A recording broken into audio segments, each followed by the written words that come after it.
আব্বু, শাহিন, ঝিলিক, তোমরা সবাই বাইরে এসো। কি হয়েছে? কি সবাইকে এত ডাকাডাকির কিসের? কি হয়েছে সেটা জানতে চাও? দাঁড়াও বলছি। আচ্ছা, এই ফোনটা কার? এই ফোনটা তো আমার। ও, তাহলে এই ফোনটা তোমার?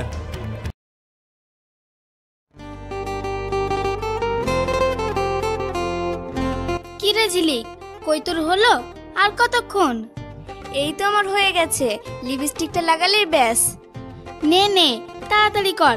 কই দেখি কেমন সেজেছিস। সবই ঠিক আছে, মেকআপটা কেমন বেশি বেশি লাগছে না? না মা, এটা হলো ব্রাইড মেকআপ, এখন এটাই চলে। আমি ওইসব ব্রাইড মাইড বুঝি না বাপু, এক কথায় দেখতে ভালো লাগলেই হবে। আচ্ছা মা, আমি কি দেখতে কম সুন্দরী? কে বলেছে আমার মেয়ে কম সুন্দরী? আমার মেয়ে তো সব থেকে বেশি সুন্দরী। সত্যি বলছো আব্বু? হ্যাঁ রে মা, সত্যি বলছি। কিন্তু মা, আমি একটা কথা বুঝতে পারছি না। যেখানে আমাকে সাজতে দেখলে তুমি রোজ বাড়ি মাথায় করো, আর আজ তুমি নিজেই আমাকে এত সাজুগুজু করতে বলছো, কি ব্যাপার বলো তো? তুই একদম ঠিক বলেছিস। এই একই প্রশ্ন সকাল থেকে আমার মাথায়ও ঘুরপাক খাচ্ছে। আরে তোমরা এই সামান্য বিষয়টা বুঝতে পারছো না?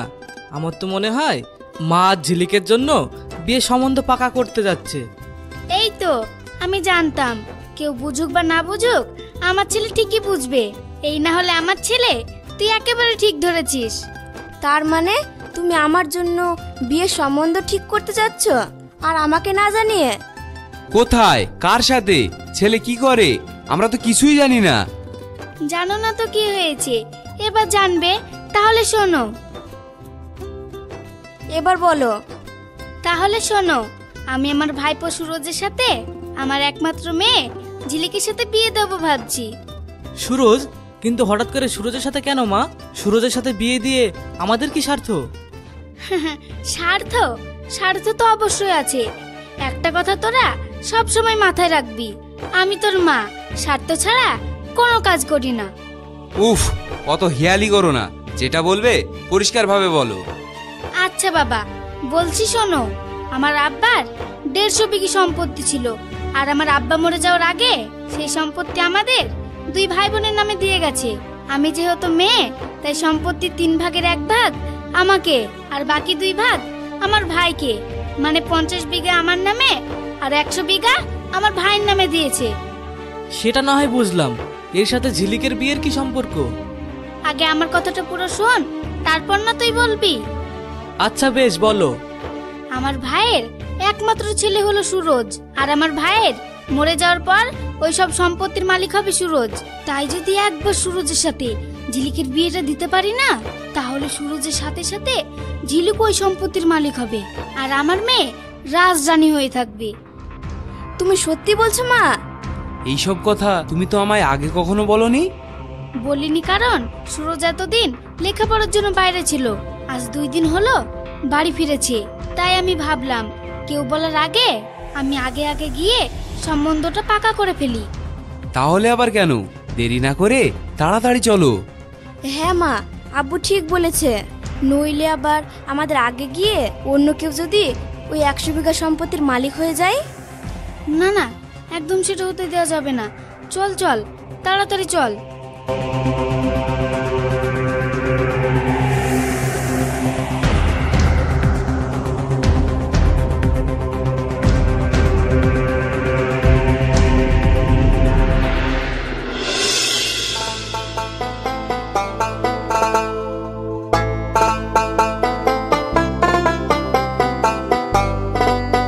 আরে পপি, রাকেশ, তোমরা এসো এসো, খবর সব ভালো তো?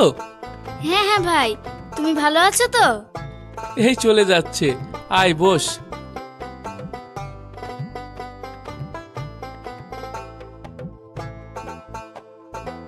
মামা, তোমার শরীর ঠিক আছে তো? তুমি কেমন যেন আগে থেকে শুকিয়ে গিয়েছো, ঠিক মতো খাওয়া দাওয়া করো না নাকি? রোগা হয়ে গেছি? কই? আসলে কি বলো তো ভাই, ও না তোমাকে নিয়ে খুব ভাবে। আমাকে শুধু বলে যে মা, মামা একা একা বাড়িতে আছে, ঠিক মতো খাওয়া দাওয়া করছে কি, কে জানে ঠিক মতো ওষুধ খাচ্ছে কিনা, আরো নানা কথা। ও আচ্ছা আচ্ছা, বেশ, যাও মা, ওখানে গিয়ে বসো। বর্ষা, বর্ষা, একটু এদিকে আয়।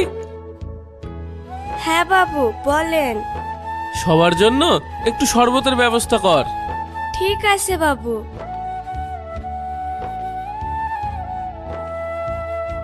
ভাই, তুমি যে কাল বললে সুরজ বাড়ি এসেছে, কই সুরজকে তো দেখতে পাচ্ছি না। সুরজ ও বাথরুমে গোসল করছে, বস, ও এক্ষুনি রেডি হয়ে চলে আসবে। আচ্ছা ভাই, তোমাকে একটা কথা বলবো। হ্যাঁ বল। বলছিলাম যে আমরা কিন্তু কিছুদিন এখানে থাকবো বলে এসেছি। তাই নাকি? এটা তো ভালো কথা।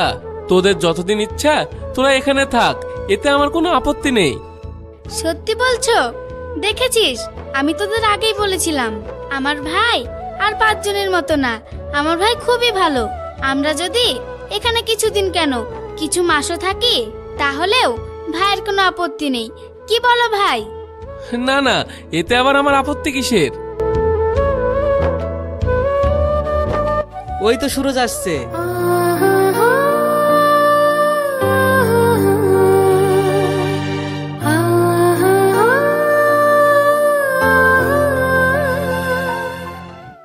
আরে বাবা সুরজ, কেমন আছিস? আরে ফুপি তুমি? আমি ভালো আছি, কিন্তু তোমরা কখন এলে? আমরা এই তো কিছুক্ষণ হলো এসেছি। আরে ফুপা, তুমি কেমন আছো? ভালো আছি বাবা। তুমি কত বড় হয়ে গেছো, তোমাকে চেনাই যাচ্ছে না। শুধু কি বড়, ওর তো পুরো চেহারাই বদলে গিয়েছে। তুই শাহিন না? যাক, তাহলে অবশেষে চিনতে পারলি। আরে ভাই, তোদের কি করে ভুলি বলতো? তো খবর সব ভালো তো? একেবারে ঝাক্কাস। তুমি সবার সাথে পরিচয় করলে, আমার সাথে করলে না? আরে তুই ঝিলিক না? কত বড় হয়ে গেছিস, তোকে তো চেনাই যাচ্ছে না। শুধু কি বড়, কত সুন্দর হয়ে গেছি সেটা তো দেখছো না? মাশাআল্লাহ, তুই সত্যি দেখতে অনেক সুন্দর হয়েছিস। তুমি সত্যি বলছো? একদম। আচ্ছা সুরজ, তুই কোথায় বেরোবি বলছিলিস না? হ্যাঁ আব্বা, আমার কিছু কাজ আছে, আমি সেখানে যাচ্ছি। তাহলে তোরা থাক, আমি আসছি।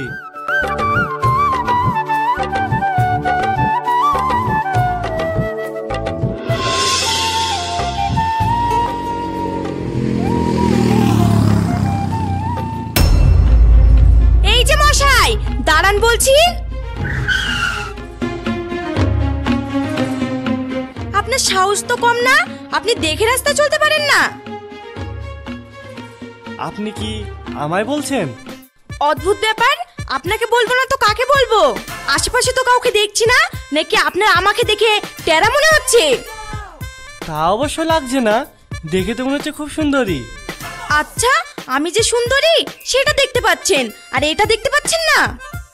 হ্যাঁ পাচ্ছি তো। আচ্ছা, আপনার পোশাকটা ভিজলো কি করে? কি করে? কেন? আপনি যখন রাস্তায় ওই পানির ওপর দিয়ে বাইক নিয়ে অন্ধভাবে যাচ্ছিলেন তখন। ও আচ্ছা আচ্ছা, সরি, আমি না বুঝতে পারিনি। বুঝবেনই বা কি করে? দেখে তো মনে হচ্ছে কোনো বড় লোক বাপের বিগড়ে যাওয়া ছেলে, যত সব।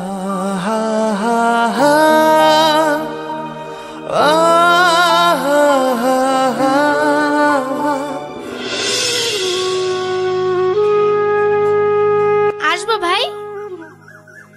হ্যাঁ হ্যাঁ, আয়। আসলে ভাই, আমি তোমাকে একটা বিশেষ কথা বলতে এসেছি। কি কথা বল? যদি তুমি কিছু মনে না করো। আরে না না, তুই নিঃসন্দেহে বলতে পারিস। তাহলে শোনো, আমি বলছিলাম কি, সূর্যের তো বিয়ের বয়স হয়েছে, আর তুমি বা কয়দিন এইভাবে একা একা থাকবে বলো? তাই বলছিলাম সূরজের বিয়েটা দিয়ে দিলে কেমন হয়? কথাটা তুই খারাপ বলিসনি। বিয়ে তো আজ না হয় কাল দিতেই হবে, কিন্তু তার জন্য একটা ভালো মেয়ের দরকার না? সেটাই তো বলতে এসেছিলাম। এই তুমি বলো না। হ্যাঁ হ্যাঁ আমি। হ্যাঁ তুমি। আচ্ছা আচ্ছা, আমি বলছি। আসলে ভাই, আমি বলছিলাম কি, যদি সুরজের সাথে আমার মেয়ে ঝিলিকের বিয়ে দিই কেমন হয়? না মানে আমি তো শুধু তোমাকে বললাম, এবার তুমি ভাবনা চিন্তা করে তারপর নয় আমাদের বলো। কথাটা তুই ভালোই বলেছিস। বেশ, তবুও একবার সুরজের সাথে কথা বলে তোদের জানাবো। সত্যি বলছো? আসলে কি বলো তো ভাই, ঝিলিক আমাদের নিজের মেয়ে বলে বলছি না, ওর মতো মেয়ে হয় না। দেখবে ও তোমাদের খুব যত্ন রাখবে। যাই হোক, এবার তাহলে চলো, উনি না হয় সুরজের সাথে বাকি কথা বলে আমাদের ঠিক জানিয়ে দেবে।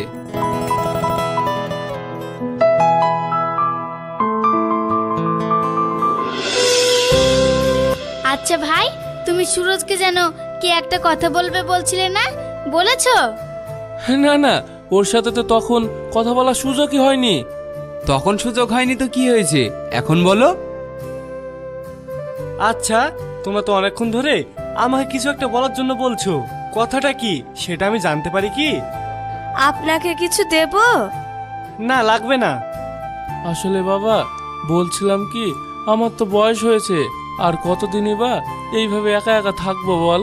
তাই বলছিলাম, যদি তুই একটা বিয়ে শাদী করিস, তাহলে মরার আগে অন্তত বৌমা আর নাতি নাতনির মুখটা যদি দেখে যেতে পারতাম।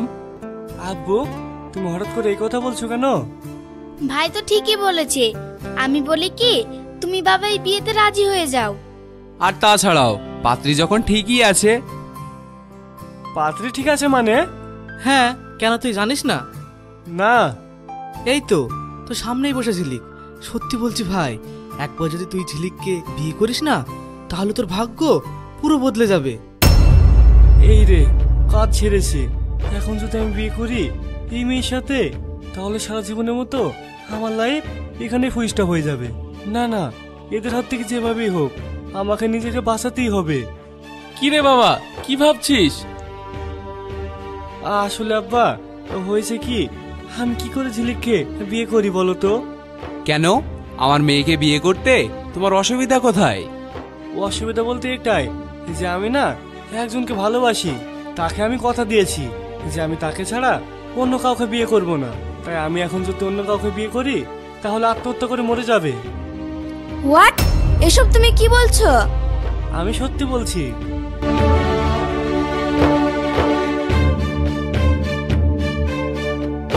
কাজটা ঠিক ভালো হলো না।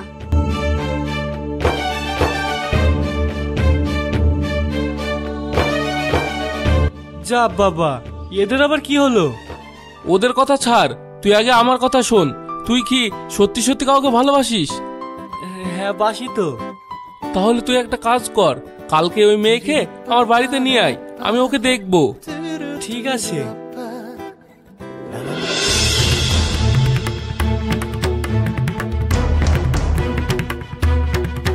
আহ মা, একটু শান্ত হ। শান্ত হব? কি করে শান্ত হব বলো তো? এতদিন ধরে আমি স্বপ্ন দেখে এসেছি যে এই বাড়ির বউ আমি হব, আর কি হলো? আমার সাজানো স্বপ্ন সব ভেঙে গেল। দাঁড়া, এত উত্তেজিত হচ্ছিস কেন? ও বলেছে প্রেম করে, বিয়ে তো এখনো করেনি। মানে? মানে এটাই যে সুরজ যাকে প্রেম করে তাকে আমাদের খুঁজে বার করতে হবে, তারপর সোজা আঙুলে ঘৃণা উঠলে আঙুল বাঁকাতে হবে। মানে তুমি কি বলছো? আমি তো এইসব কিছুই বুঝতে পারছি না। শোনো তাহলে।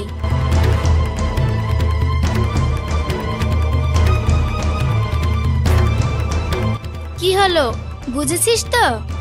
হ্যাঁ, ভালো করে বুঝেছি।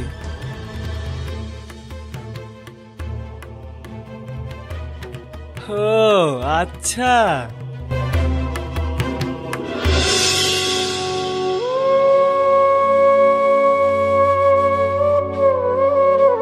আচ্ছা ডাক্তার আঙ্কেল, আমার আব্বু কি কোনোদিনও সুস্থ হবে না? দেখো, আমি আগেই বলেছি, যদি তুমি ওনাকে পুরোপুরিভাবে সুস্থ করতে চাও তাহলে তোমাকে সবার আগে ওনার অপারেশন করতে হবে। সেই জন্য 3 লাখ টাকার দরকার। 3 লাখ টাকা? কিন্তু এত টাকা আমি কোথায় পাবো? আমার যেটা বলার কর্তব্য সেটা বললাম, আর বাকিটা তোমার উপর নির্ভর করছে। এবার আমি আসছি, তুমি ভেবে আমাকে জানিও। হ্যাঁ।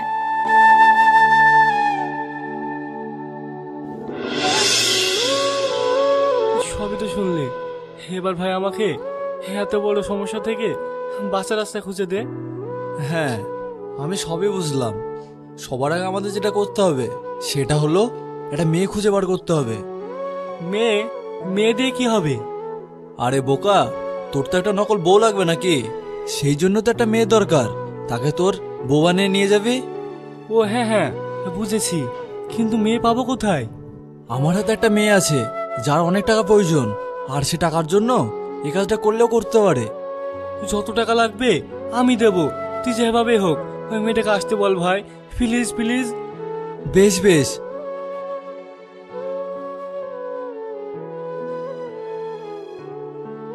হ্যালো নাসরিন, তুই একবার তাড়াতাড়ি আমার সাথে কলেজ রোডের সামনে দেখা করতো। তোর সাথে আমার খুব জরুরি দরকার আছে। আচ্ছা ঠিক আছে। সবই তো শুনলি, তোর টাকার প্রয়োজন আর ওর সাহায্যের। এবার বল কি করবি? পুরোটাই তোর উপরে নির্ভর করছে। সত্যি বলতে আমারও 3 লাখ টাকা খুব প্রয়োজন আমার আব্বুর অপারেশনের জন্য। 3 লাখ কেন? যদি তুমি আমার এই প্রস্তাবে রাজি হও তাহলে তোমার আবার সমস্ত খরচা আমি বহন করব। বেশ, আমি রাজি। সত্যি? তাহলে তুমি শোনো, কাল বিকেল 4টেই আমি তোমার সাথে এখানে দেখা করব। ঠিক আছে, আজ তাহলে আসি। শোনো, সেই দিনের জন্য সরি।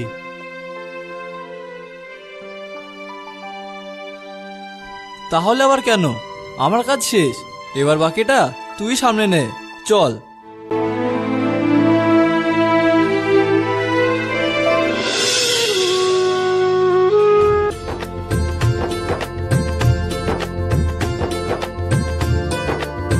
আব্বু। আরে সুরজ, তুই তাও আবার এই সাজে? আর পাশে এই মেয়েটাই বাকে? আরে আব্বু, এটাই তো সেই মেয়ে যার কথা আমি তোমাদের আগের দিন বলেছিলাম না, তুমি দেখবে বলেছিলে না, তাই ভাবলাম শুধু শুধু দেখে কি হবে, একবারে বিয়ে করে নিয়ে আসি। সত্যি বলছিস? আরে আগে বলবি তো। দাঁড়া বর্ষা, দাঁড়া। হ্যাঁ বাবু বলেন। আমার ছেলে বিয়ে করে এনেছে, তাড়াতাড়ি সবাইকে মিষ্টি মুখ করা।